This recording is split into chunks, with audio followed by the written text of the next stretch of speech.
Here's what he said. Like any negotiation, this involved give and take, and if you don't mind my saying so, that's an understatement. Legislation is the art of compromise, consensus building, and that's what we did. Congressman Ackerman, are you confident, or do you believe that the Democrats, especially the liberals, will go along with this new arrangement, this new compromise? I think so. I think with some strong dynamic leadership, which we do have in the House, I think the Democrats will go along with it. We haven't seen all the details. Of course, the devil is in the details. But I think most of us know that you have to have a bill, and we got to do something. And this is as good a plan as anybody's going to come up with. And we're going to have to provide votes to do it. Hopefully, we'll have enough Republicans to give it some bipartisan support. Do you mean that, Congressman? Do you think some Republicans would, from looking at it from your side of the aisle, do you see some moderate Eastern Republicans jumping aboard? Well, I'd like to think so. I know when President Bush needed some help and he reached out to the Congress and we had to supply a lot of money, there was a lot of Democratic votes that were there. We try to act in a bipartisan fashion to do what's right in the interest of the country, and hopefully that's what's going to happen. When push comes to shove, we'll see it vote time. Congressman King, 3 Republican senators, Specter, Snow, and Collins, are aboard this deal. They're the requisite number to get that vote up in the Senate, that 60 vote they have to get. How about the House? No Republicans on the first time around. Will the compromise deal hold with any Republicans like yourself? Well, like Gary, we haven't seen it. I would say it's probably unlikely, but I really can't speak for others. In my own case, based on what I've heard, secondhand, thirdhand, there's probably still too much spending in it as opposed to actual tax relief and focused infrastructure funding. But again, we have not seen it. This is definitely a deal behind closed doors, and we'll probably find out later tonight or tomorrow what's in it. And I wouldn't expect to see too much Republican support. But again, we haven't seen the details yet. Well, Congressman, let me ask you about Congressman King. Let me ask you, and then Congressman Ackerman. It seems to me if a year from now, we can say all we want, but a year from now is the acid test because the voters are going to vote for Congress next year. They're going to decide whether this thing's turning around or not. And if it looks like it's turning around, I guess the president will get some credit. If it's not turning around, I guess he'll get some blame, a lot of it. Where will you be if it does begin to turn around? Won't the Republicans be off base in not having supported this? Well, if things turn around? Well, first of all of us hope that it does turn around. If the economy does turn around, then the debate will be, is it because of the President Obama recovery plan, or was it something that was happening anyway? Was it forces that were already in place? And that'll be the debate. I mean, we had this back in 1993 and 1994 with President Clinton's tax plan at the time, and it actually hurt the Democrats at the polls in 94. But again, Chris, that's really off a year from now, and I have to do what I think is right now. Gary has to do what he thinks is right, and a year from now, a year and a half from now, we'll have the debate over whose policies were better and what brought about, which I do hope, sincerely hope, there is a recovery.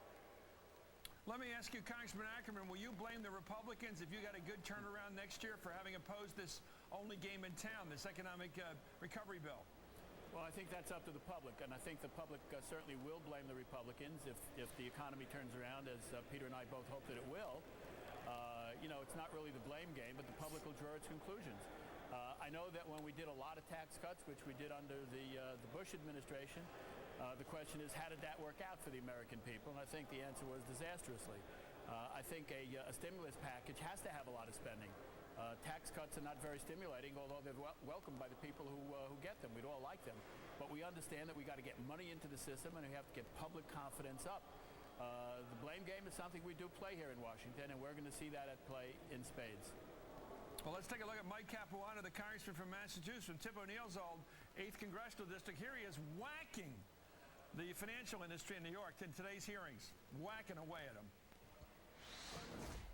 But basically, you come to us today on your bicycles after buying Girl Scout cookies and helping out Mother Teresa, telling us we're sorry, we didn't mean it, we won't do it again, trust us. Well, I have some people in my constituency that actually robbed some of your banks. And they say the same thing. The problem I have is that honestly, none of us, America doesn't trust you anymore. Start loaning the money that we gave you. Get it on the street. And don't say, oh, well, we're not using that money for bonuses. Come on. Money's all of a sudden not fungible in your entity. It's fungible everywhere else, but not in your entities. get our money out on the street.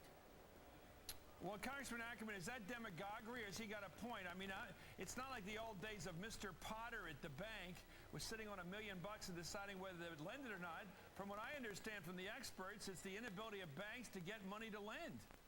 Well, I'm not sure if it was demagoguery, but certainly was stimulating, and he was trying to stimulate these guys to put the money out. We gave it to them for that purpose.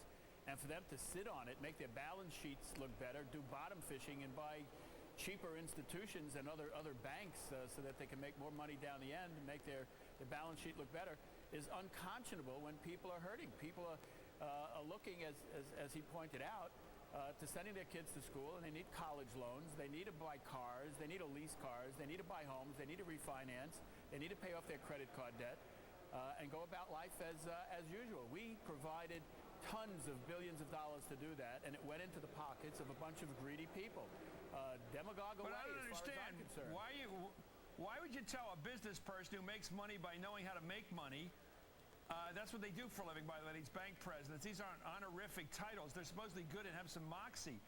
If they get 7% on a jumbo mortgage right now, that's pretty good return these days. Why don't they lend the money? Why do you have to tell them to do it? I don't get this stuff.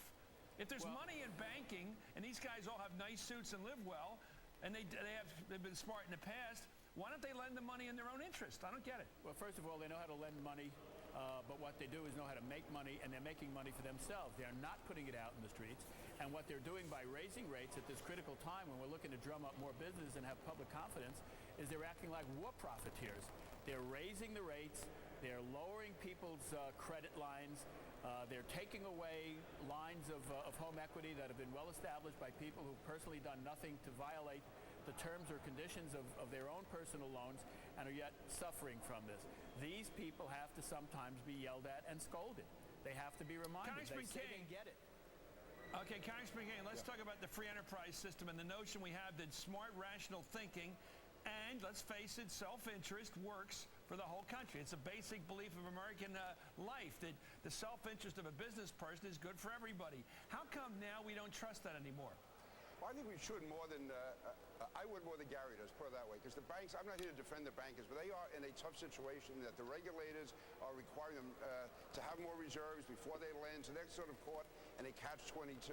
Also, we see how difficult this is because Treasury Secretary Geithner was one of the architects of the original TARP plan, has had almost 4 or 5 months now, and he still has not come up with a plan which can, in effect, force the banks or put more pressure on the banks to loan this money out. So it's not as simple as Gary and some of the others are making it out to be, as Geithner, I think, proved yesterday with his speech. Also, if I can say, I do look forward to the debate next year with Gary on tax cuts. It was not tax cuts that caused this problem. It was a crisis of credit, and that's a whole different issue, and I look forward to that debate next year. But on this, no, I think it's unfair to be piling on the banks. Listen, some of their abuses have been horrible. The corporate jets and the extravagant bonuses, all of that is indefensible. But as far as the loaning of the money, one of the reasons they got in trouble was for loaning too much money out. Now we're saying they should loan it, and they're getting pressure from us to loan it, and they're getting pressure from regulators not to loan it. We have to come up with a happier medium, and I think that's what Geithner is trying to do. And so far, he hasn't been able to come up with a plan that does that. Yeah. Congressman Ackerman, who do you trust less, bankers or that guy selling peanuts? If the peanuts are salted, it tastes a lot better. But this is getting pretty bitter. I'm not trusting the bankers. They've not earned our trust right now. They're hoarding this money, and it really should not be their decision to make. The American taxpayers are putting this money up. It's their hard-earned money coming out of the taxes that they pay, hoping to stimulate the economy and get things jump-started again. These guys are not doing that. It should not be their policy to make. We are making public policy, gave them billions, and they're basically sitting on it and taking it home in bonuses. Chris, that's why Congressman King,